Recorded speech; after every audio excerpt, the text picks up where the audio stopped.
টুবলুর চাই নতুন দাবা। টুবলুর চাই নতুন দাবা শুধু টুবলুকে নিয়ে আলোচনা নয়, টুবলু জাতীয় ভাবনা চিন্তা যাদের সেরকম অনেক ব্যক্তিকে নিয়ে একটু আলোচনা করব। আজকে একটু আগে গত রোববার কলকাতা ডার্বি বা বড় ম্যাচে ইস্টবেঙ্গল যে তৃতীয় গোলটা করেছিল সেই গোলটা একটু দেখছিলাম, যে মুভমেন্টটা হয়েছিল। তো সেই মুভমেন্টটা দেখে আমার মনে হলো এই যে মোহনবাগান বা আলবাগানের লোকজন এই মুহূর্তে যে এত শেল শকড হয়ে গেছে, মানে হতচকিত হয়ে গেছে, সেটা কিন্তু শুধু তাদের মধ্যেই ব্যাপারটা আবদ্ধ নেই। আমি আজকে দেখছিলাম অলোক মুখার্জি একসময় ভালো সাইড ব্যাক ছিলেন, পরবর্তীকালে কিছুদিন কোচিংও করেছেন, যদিও খুব একটা প্রতিষ্ঠা পাননি কোচিংয়ে। তো উনি দেখলাম একটা ইন্টারভিউতে ইউটিউবে যা তা বললেন আলবাগানকে, বিশেষত শুভাশিসকে বললেন, লিস্টন কুলাসোকে বললেন। কুলাসোকে তো মানে বিয়ে করা নিয়ে কিছু অশ্রাব্য কথাবার্তা বললেন, মানে যেটা কাঙ্ক্ষিত নয় ওনার কাছ থেকে। মানে বিয়ে করে আর কিছু বললাম না। তো তারপর উনি অনেক বললেন যে গতি, স্পিড। আমার ভেবে অবাক লাগছিল যে উনি একজন কোচ, কেননা ওনার কথাবার্তার সাথে আমি টুবলুদের কথাবার্তার কোনো ফারাক পাচ্ছিলাম না, মানে গুণগত মানে, টেকনিক্যাল মানের। আপনারা যদি তৃতীয় গোলটা দেখেন, যে গোলটা এডমান্ড করেছে, মানে এডমান্ডের দ্বিতীয় গোল, ইস্টবেঙ্গলের তৃতীয় গোল, যদি সেই মুভমেন্টটা আপনারা একটু শুরু থেকে দেখেন, আপনাদের একটু রিপ্লেতে হয়তো দেখতে হবে, কারণ আমি দেখতে দেখতে এই আলোচনাটা করছি যে এডমান্ড মাঝমাঠের কাছাকাছি বলটা পেল এবং এডমান্ডকে একটা বাজে ট্যাকেল করলো আপুইয়া। তো এডমান্ড বলটা ধরতে পারেনি, বলটা নিচ থেকে ওপর থেকে নিচে ব্যাকট্র্যাক করে বিপিন সিং ধরল, এবং বিপিন সিং যখন বলটা ধরল তখন কিন্তু ভেতর থেকে ডান দিকে সামনাসামনি ডায়াগোনালি ছুটে এলো কে, হার্দিক ভাট ছুটে এলো।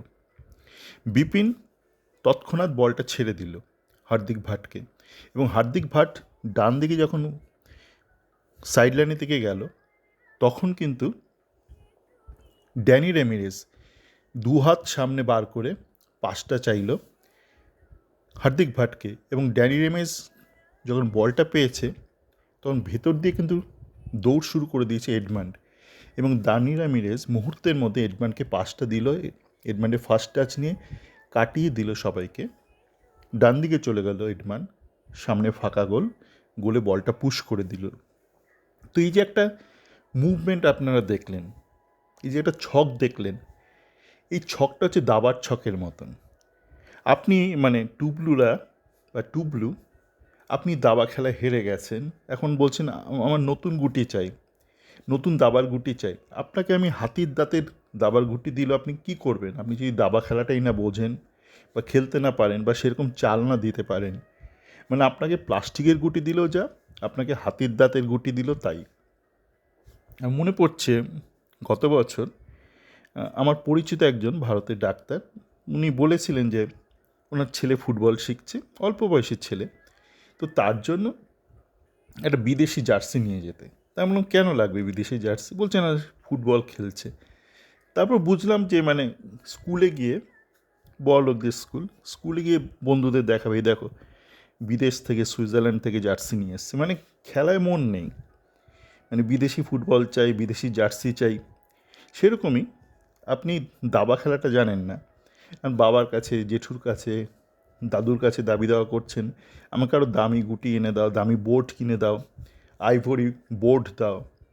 আপনাকে তো দাবা খেলাটা জানতে হবে। যদি দাবা খেলাটা আপনি জানেন তাহলে আপনি প্লাস্টিকের ভাঙা গুটি নিয়েও খেলতে পারবেন, কারণ এটা মাথার মস্তিষ্কের ব্যাপার।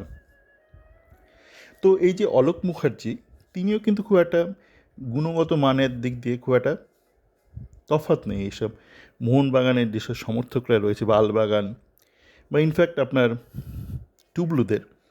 তো উনি বলছেন যে গতিতে হারিয়ে দিল না, এখানে কোনো গতি নেই। আপনারা জানেন, হয়তো অনেকে শুনেছেন, এটা খুব পুরনো কথা, যে তুমি যত না জোরে দৌড়বে, তোমার থেকে একটা বল অনেক জোরে দৌড়তে পারে। হ্যাঁ, the ball can run faster than the human feet. তোমার থেকে বল কিন্তু জোরে দৌড়াবে। তো এখানে কিন্তু আপনাকে এই মুভমেন্টগুলো প্র্যাকটিস করতে হবে, অনুশীলন করতে হবে। এই মুভমেন্টগুলো কীভাবে রপ্ত করতে হবে সেটা একজন কোচের কাজ, সেটা হাবাস জানে। এবং আবারও বলছে, এই জানিয়ে দেখুন তৃতীয় গোলটা যে ইস্ট বেঙ্গল করেছে 21 মিনিটের মাথায়, সেরকম মুভমেন্ট আপনারা পুরো মুভমেন্টটা দেখবেন, সেরকম মুভমেন্ট আপনারা শেষ কবে দেখেছেন ইস্ট বেঙ্গলকে করতে। এই যে আপুইয়া হতচকিত হয়ে গেল কেন? কেননা বিপিন ব্যাকট্র্যাক করলো, তখন হঠাৎ করে অ্যাক্সিলারেট করে ডান দিকে এগিয়ে গেল, আড়াআড়ি এগিয়ে গেল হার্দিক ভাট। তো ডাইরেকশন দিয়ে টোটালি মাত করে দিল। মানে ভেক্টর, আপনারা যদি ফিজিক্স বোঝেন, হঠাৎ করে যে ডিফাইন চেঞ্জ ইন ভেক্টর বা দিকের যে চেঞ্জ হলো, একদিকে বলটা আসছিল, আরেকদিকে হঠাৎ করে বলটা বেঁকে গেল, তো সেক্ষেত্রে আপুইয়ের কিছু করার ছিল না। তো এই মুভমেন্টগুলো, এই অনুশীলনগুলো এখান থেকে দেখে আপনার মনে হয় যে খেলা অনেক স্পিড, এমন নয় যে কেউ সরাসরি দৌড়চ্ছে।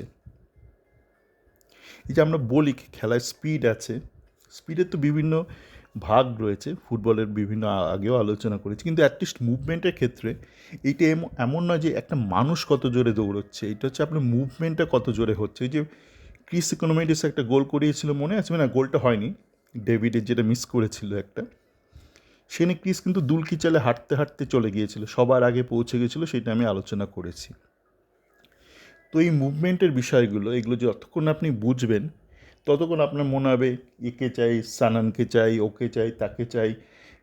আপনি যতই দাবার গুটি নিন না কেন, আপনি যদি দানগুলো না বোঝেন, দানগুলো না চালতে পারেন, তাহলে আপনি বারবার কিস্তিমাত হবেন।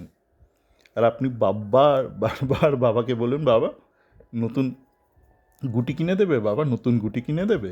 সবাই ভালো থাকবেন।